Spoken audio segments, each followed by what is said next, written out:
Welcome to White Space, Data Center Dynamics weekly look at the news from the data center industry. This week Max is away, but I have Sebastian and Michael with me. So, chaps, what's been the news this week?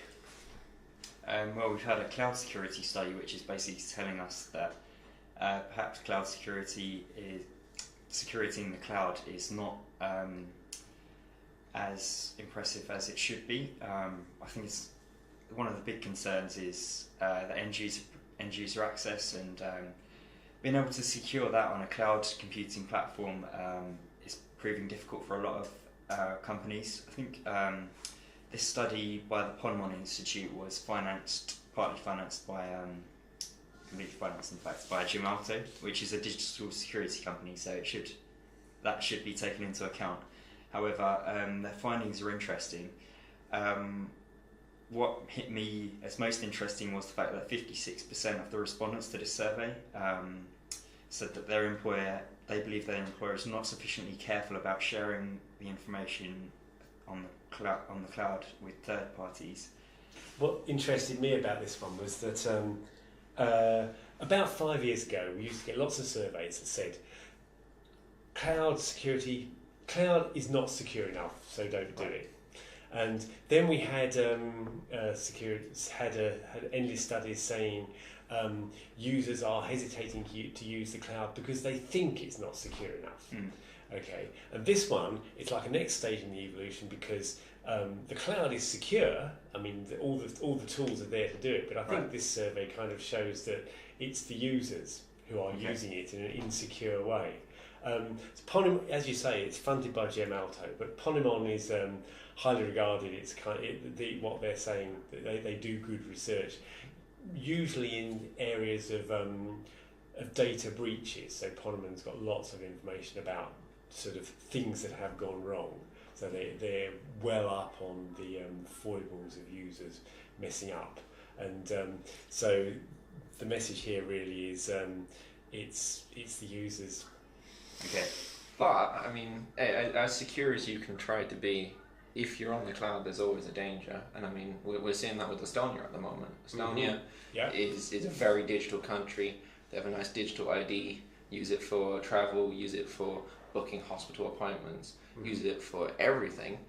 Problem is, of course, they're right next to Russia, and Russia, A, doesn't really like them, and B, has quite an advanced cyber warfare unit, or maybe even several. Yeah, I mean, that cyber warfare unit has just been diverted onto Hillary Clinton's emails. I think that they're a little busy, but Donald Trump has just commissioned the whole unit to attack those emails. But apart from that, Estonia might be a little concerned. Yeah, so Estonia is concerned because, you know, the home of Skype is a very digital nation, and if something went wrong, if another country, such as Russia, was to use cyber warfare, the issue is, does NATO know how to respond, because they might not be able to actually pin it on Russia? Does NATO respond in kind? These questions haven't really been answered at a political level. So Estonia is talking to the UK at the moment, thinking of putting up a whole backup of their entire government, government 2.0 just over there, or maybe in Luxembourg because of Brexit. And it shows this might be the future of just governments having to do agreements with each other. Okay. Anything else? Talking about risk, we've had a data center with smoke coming out of it. Yeah, I mean, we don't actually know why it started smoking, and there was no fire. So where the smoke, there is so there is smoke with no fire. Yeah. So Canada, in Ottawa, one of the government federal data centers just started smoking, had to shut everything down, everyone had to leave, and it meant hundreds of thousands of federal employees' emails on their Blackberries, because they're Canadian, didn't work. Because it's linked to the government, Canadian government. So the Canadian government, I guess, forces their employees to use Blackberries because it's the only way nowadays. Yeah, well, it's a great Canadian technology company. So why do I think it might be typical? It might be typically Canadian to have a data center fire without an actual fire. It's just some smoke. It's just some smoke. It was a very polite kind of shutdown. But and it's interesting. So it also knocked out their Phoenix payroll system, which, if you're Canadian, especially if you're a Canadian government employee, you know is awful. There are people who haven't been paid since February, since it came in, and they're right now getting paid as an emergency measure. Unless the smoke stops that happening. Maybe the smoke has ruined everything. So. No. Right, good. From smoke to a cleaner cloud. Ooh, very good, I thought. There's a group called Business and Social Responsibility, and they've been having a campaign to get the internet, the whole internet as much as possible, running on renewable energy. Okay, and they can do some of that through campaigning for big companies with a public profile like Google and Amazon and Facebook to move to renewable energy, and they've got some strong commitments from those. I mean, it's not actually all down to BSR. Those companies are, they're getting alongside that. But I've always wondered to what extent a company whose name nobody sees, like an Akamai is a little bit more public profile, but companies that in the data center world, that only people in the data center world know about, cloud providers, colo providers, to what extent is it in their interest to pay more for their energy to go renewable when nobody knows their name, so there's no kudos? And the answer is you get all their customers to band together, so their customers can say, we are putting pressure on our supply chain. And in order to get something like that to happen, you have to have a big player to start the ball rolling, and that big player is Salesforce, which announced at our conference last week that this was going to happen, and the details have emerged since then. And basically there are 6 principles. Colo customers, according to these, would like to have cheap renewable powered cloud services, and they'd like to have data from their provider as to what the environmental impact is of their cloud use. And then kind of on from that, the principles say they would like their cloud providers to be people who are advocating the use of renewable energy.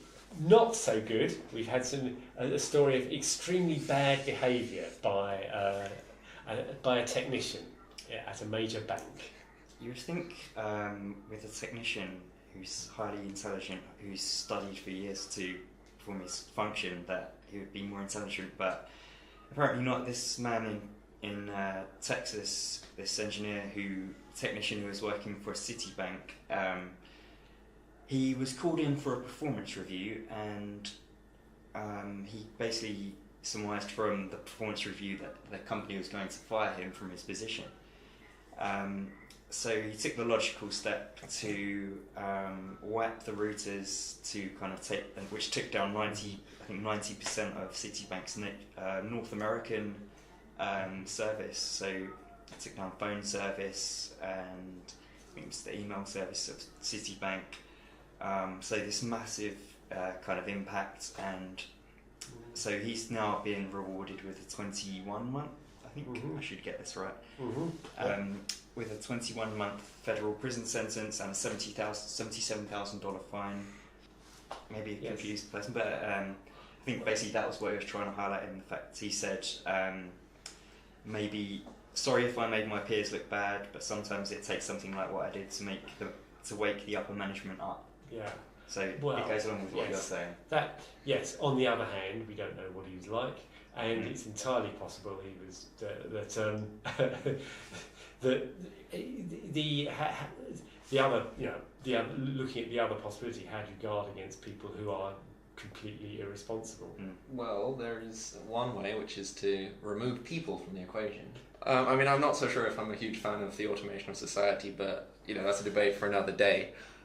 So a startup, Paperhost, has shown they've had some patents, or applied for some patents for a completely autonomous data center. It's quite simple, just a arm that goes along, takes these server racks out, if it's broken, puts a new one in, puts them in a big box, waits for a human to come along eventually, as long as he's had a nice performance review, and then he'll fix it, and then it'll go back. But the rest of the time, there's no need to have a human, no need to have anything, just a robot doing it.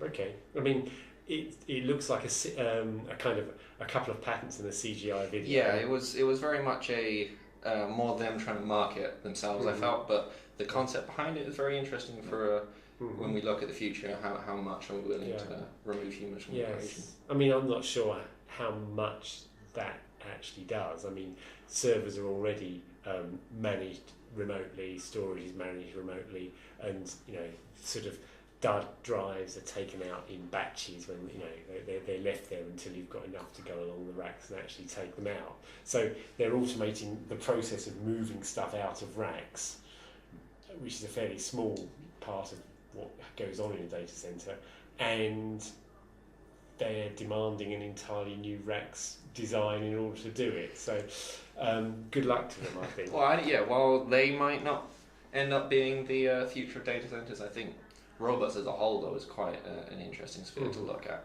Thank you very much. Thank you for joining us. We hope to be back next week. However, these two technologically astute characters both had their performance reviews this week, so as we've seen, anything can happen.